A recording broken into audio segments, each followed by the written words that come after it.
I'm just gonna say to all my fellow Filipinos, do not trust Bongbong Marcos because he's really a weak leader.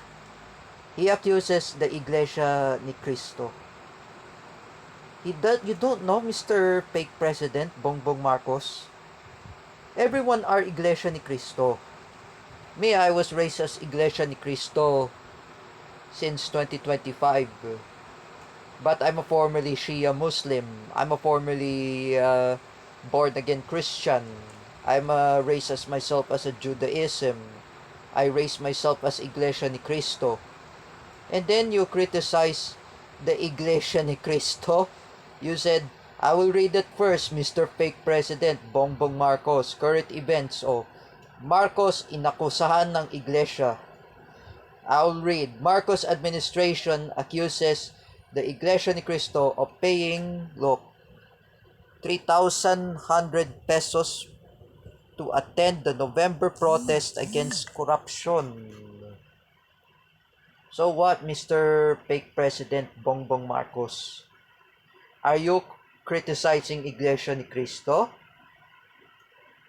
Look at everyone, our Iglesia ni Cristo, Ate Lot, Mang Manny, Alfred Eslabra, who's my classmate there from CDIFI, who's also Iglesia ni Cristo, Teacher Joy Fidel Sincheta, she's also Iglesia ni Cristo. She studied there in UP Diliman, and she teaching there in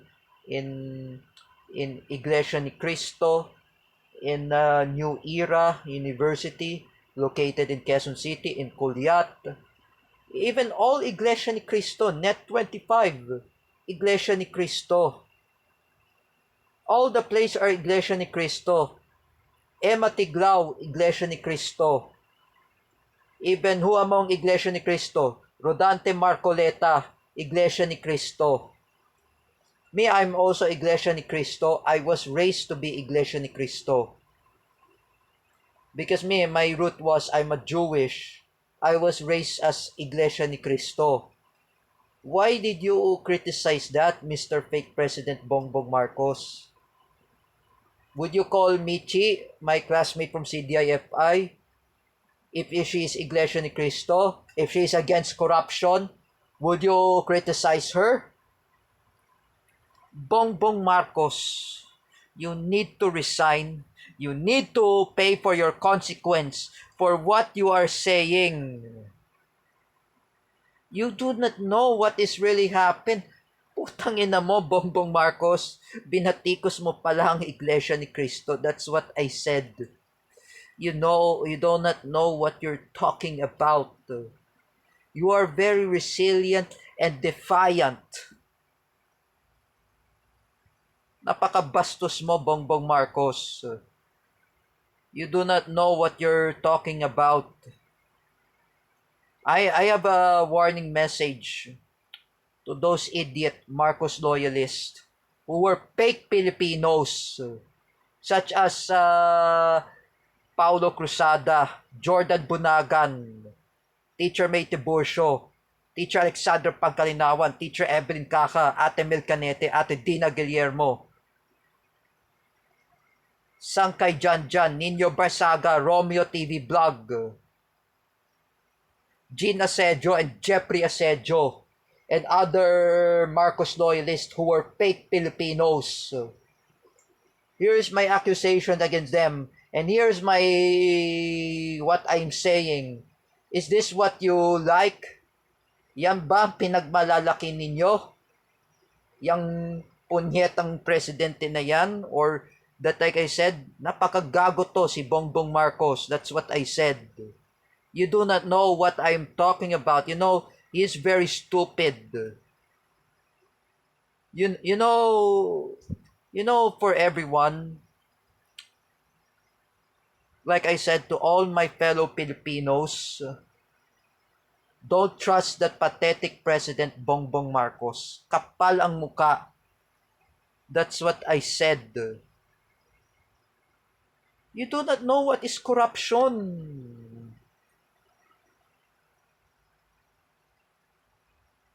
you, Bongbong Marcos, what will be happen to yourself if someone who hunt you?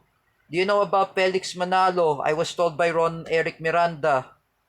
Do you know about um, Eric Manalo, Erano Manalo, who was there also?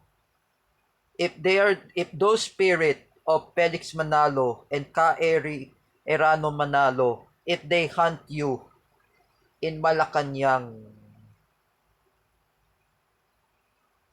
someday, Bongbong Marcos, you will regret your consequence. Just like your father, Ferdinand Marcos Sr., that will be regret.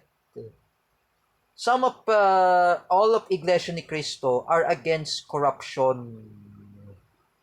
For example, the Catholic Bishop Conference of the Philippines, or the CBCP, are against corruption. Even I went there in Holy Cross in the Catholic Church. Before I go to cemetery, before Nanay Ningning and Kuya Jojo before they arrive in the cemetery in Holy Cross, and what I said before, they said to me, I say it to those words. The placard there is a trillion million peso march. Catholics are against corruption. Some of Filipino Muslims who were Shia and Sunnis, our Muslim brothers and sisters who were Muslims, who were Shia and Sunnis, are against corruption, who were Filipinos. You, Bongbong Marcos, you're not our president. You are not our trusted leader.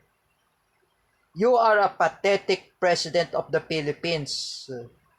Ang kapal ang mukha mo. And like I said to you, Bongbong Marcos, fuck you, Bongbong Marcos. You do not know what you're talking about. You do not know what is really happening about corruption in the Philippines. Is this what you like? The corruption? Huh? It is what you like? Like I said before, is this what you like? To be a martial law 2.0? Bongbong Marcos, resign. You have to step down. In Malacanang, wala kang utak, Bongbong Marcos. You are really weak than Paula Nunez. You have to resign. I know if Paula Nunez is an anti-Marcos, she will participate trillion million peso march. She will say what was Paula Nunez said? Paula Nunez said, Bongbong Marcos, you have to step down. You didn't step down, Bongbong Marcos. Look at in Japan, in Germany, some of corrupt officials, they learn how to step down when they have a corruption scandal. They learn how to step down. They learn how to resign. Look at in Thailand, Panguntarn Shinawatra. She just resigned due to her corruption. Look at in Israel, Benjamin Netanyahu, who was being resigned. He was stepped down because of his bravery and corruption last 2021. You, Bongbong Marcos, when are you gonna step down? When you gonna resign? When are you gonna step down? When? New Year? 2026? Pathetic Bongbong Marcos, resign. We do not care about you. Filipinos do not care about you. And I say to Dan Mardayaw and Carlos Santos Fernandez, do not trust Bongbong Marcos. He's really bangag. Ang kapal ang muka ni Bongbong Marcos.